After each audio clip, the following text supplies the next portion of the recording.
So there's a lot of stuff that people want to know. So we're going to let Joe have some comments, and then we'll start with questions. I'm supposed to give him an introduction, but you know what? He doesn't need one. Well, thank you, everyone. Thanks for turning out. It's good to be home. This is my home club, and I'm glad to be back. I'm glad to be here for the first time as the congressman from District 3. Because this is my home club, I waited until I could come here first as congressman before I went to any other clubs. So this is my first time coming to a women's club as congressman. I'll tell you, it's been an interesting ride. The first, I think we're at 117 days now. People say, is it everything that you expected? And I say, unfortunately, it is. It has. It's been very interesting in trying to figure out the process, make an impact, get to know the players, get up on the legislation. My hallmark when I was in the state senate was that I read every bill before I voted on it. I still read every bill before I vote on them. I'll tell you, it's a difficult task to try to read every bill that comes up, but I do. My day starts at 6 a.m., I finish at midnight, and I prep with the bills that we're going to vote on the next day. There are a lot of issues that we are facing, no doubt, but the issue that seems to be on everybody's mind right now is what's going on with the economy, with the budget, with the continuing resolution, with the debt ceiling. I want to spend a couple minutes just talking about that, and then I'd rather get to your questions, because obviously what's gone on in Washington for the first 100 and some odd days would take me another 100 days to tell you about. But there's three big economic issues that we're facing to try to jumpstart the economy. And I've heard people say, you went to Congress to say you were going to create jobs. Well, where's your jobs bill? And I'll tell you, there's no such thing as a jobs bill. The reason why we lost so many jobs and why we're still in a recession is because of the previous jobs bill that was called a stimulus. If you want to create jobs, you don't create laws. You get out of the way and you let the small business owners create the jobs. And we've taken I wouldn't say a hands-off approach, but the legislation that we're trying to move is legislation that enables the small business owner to be successful, to give him some confidence, to say, you know what, it's time for me to hire the next person. It's not by starting another government program or giving out more government money. And so our role is to set those conditions. And so, it's interesting, last month we've added 10,000 jobs to Clark County. People haven't heard that number. 10,000 jobs added to Clark County last month. It didn't take a piece of legislation. It took government getting out of the way of businesses to create those jobs. And so that's what dovetails into these three big debates that we're having. One is now passed, the continuing resolution. People get confused. I know I was getting confused up until the time I was voting on them. All right, there's three different things. There's the continuing resolution, which is to fund government for the rest of this fiscal year, which ends 30 September 2011. Why were we forced to have to deal with a continuing resolution to pay for this year? It was because the previous Democratic Congress failed to execute their responsibilities, which is to pass a budget. They did not pass a budget. They didn't even propose a budget. They failed to pass any one of the 12 appropriation bills required to fund government last year. First time since 1974, and the Budget Act was passed, that Congress did not pass a budget. Wow. That's why we spent the first 100 days arguing about how to pay today's bills. That's what the continuing resolution does. It pays today's bills. Those things that are coming in and out of Washington right now. Programs for today. It was a big debate. The first one that we passed out of the House would cut $100 billion from today's spending. Okay? That was the goal. We went saying we were going to cut spending. Okay? We cut $100 billion. Now, of course, forget the House is just one piece of this cog called government. It went over to the Senate. They failed to even take a vote on that bill. They refused to bring it up for consideration.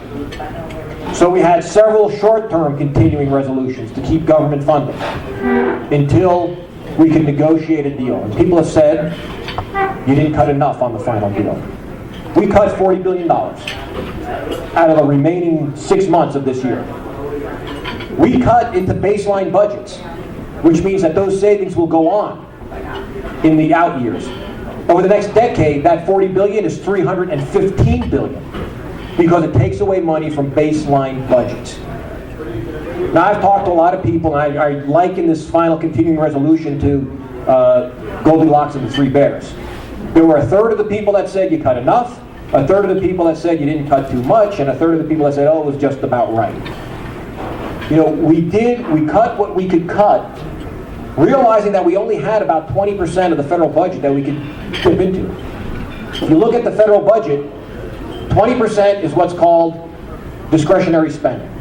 That's money that we have control of on a regular basis. That's money that funds every one of the government agencies. The other 20%, another 20% is Department of Defense and security spending.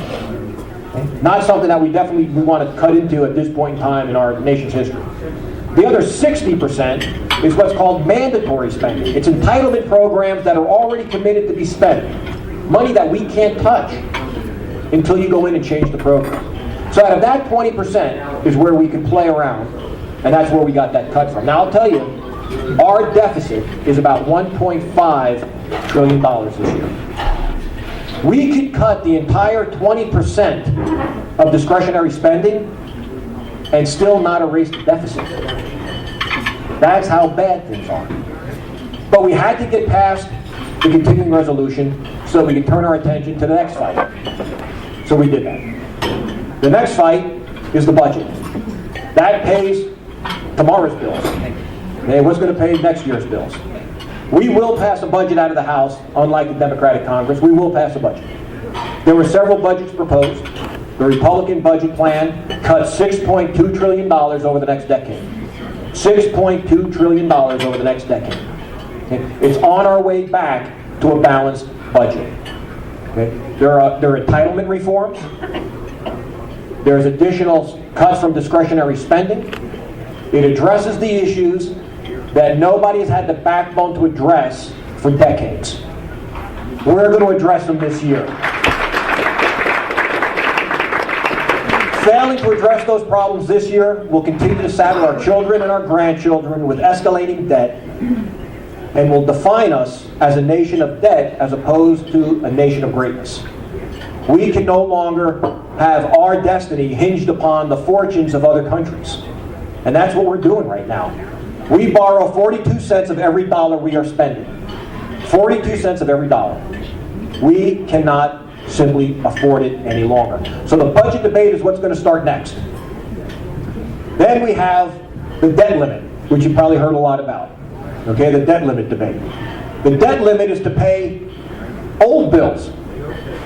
Okay, that's what the debt limit is, to pay the bills. It's like the invoice. We issued the purchase order. We bought it. Now the invoice is coming in and we got to pay it.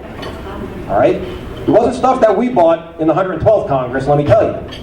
It was stuff that was purchased over the last 4 years of a democratically controlled Congress who continued to spend, buy, and kick the bill down the road. Those bills are now coming due. This is the big area of debate. And this is where I think the most gnashing of teeth and wringing of hands is going to take place over what to do with the debt limit. I mean, it's like, it would have been like if I gave my wife Lisa the credit card and said, honey, yeah, not that that would happen, but it would be like if I did and said, honey, go out on a spending spree, buy whatever you want. And she did. Okay? Next month the bill comes in and I look at the bill. That's my debt limit. Now I got to make a decision. Am I going to pay it or am I going to not pay it? Well, I'll tell you, before I decide to pay it, I'm going to make sure I get that credit card back and I'm going to cut it up in a bunch of little pieces. Okay? That's what we're trying to do to drive the debt limit debate in Washington. Is that the only way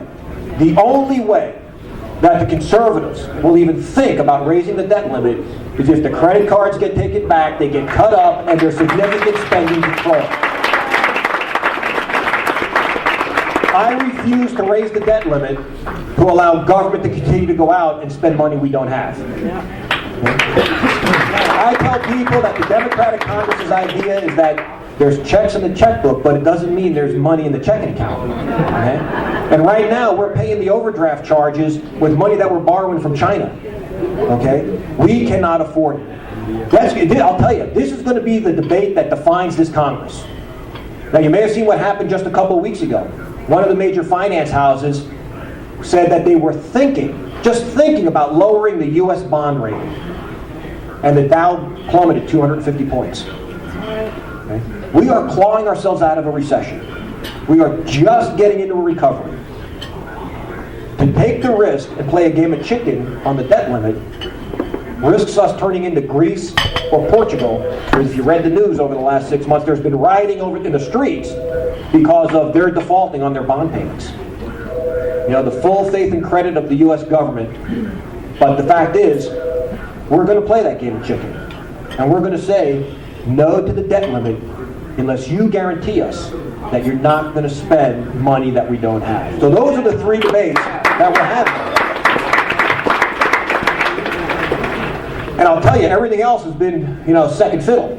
I mean, those are the three things that are driving the agenda right now in Washington, and rightfully so.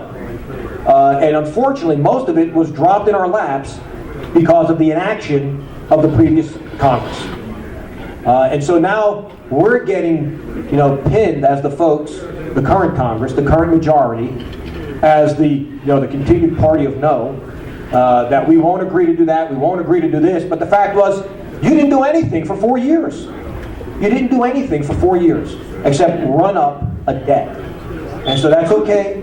I feel like I'm in the circus, and I'm following behind the elephant with the shovel and the broom, and I'm cleaning up the mess that the Democratic Congress left us. But I'll tell you, the Democratic Congress was a three-ring circus. But that's changing.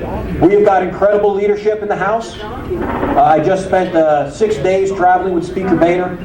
We did a congressional delegation. We went and visited our troops in Iraq. We went to Afghanistan. We also paid a visit to Pakistan. Here's a guy, no matter what you see on 60 Minutes and how he tears up, here's a guy who's the salt of the earth. Blue-collar family. One of 12 kids that grew up in a very religious household in Ohio. Went to work at the age of 12 in his family's bar, sweeping floors. Worked his way through college, made himself a successful businessman, and now is the Speaker of the House. An incredible story. An incredible story. And I'll tell you, I would not have anybody else standing up for us. Because he's been up to the White House. He stood toe-to-toe with the president. And he has told him, no, we will not pass your agenda. Remember when we started this continuing resolution debate, the Democrats said zero cuts, just continue to fund everything at FY10 levels. They wanted zero cuts. We got them to $40 billion. Speaker Boehner got them to $40 billion. More, and just as important, it's the inside baseball game of politics that a lot of people don't see, or you don't read about in the paper. But think about this. Here's a guy who's thinking 2 and 3 moves ahead on the chess game. In 2012, 23 Democratic senators are up for re-election. 23. Okay? Now, here's the Speaker of the House. And what's he thinking about? He's thinking about how he's going to win seats in the Senate so that he has a Republican Senate to work with. So what does he put into this bill in addition to the $40 billion cuts? He says, I want 2 up and down votes. I want an up and down vote on the repeal of Obamacare, and I want an up and down vote on defunding Planned Parenthood. I want the Senate to take those 2 votes, up or down votes, because that's going to put those 23 senators on record for those 2 programs. And that increases the likelihood that we will have at least 50 Republican senators come 2012. That's the kind of guy that Speaker Boehner is. It's not just about what's going on in the House. It's what can he do to make sure we have a Republican majority in the Senate, and what are we going to be able to do to take back the White House in 2012. So it's an honor for me to serve with him. He's an incredible leader, and he certainly deserves our support. With that, as lunch starts coming out, I'd rather just... Kathy's eating now. She's got the questions. I don't want to interrupt your lunch, Kathy.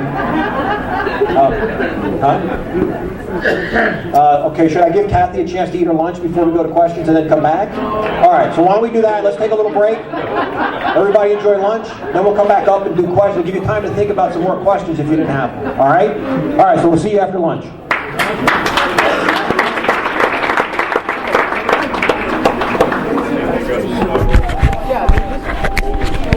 Pro Tem.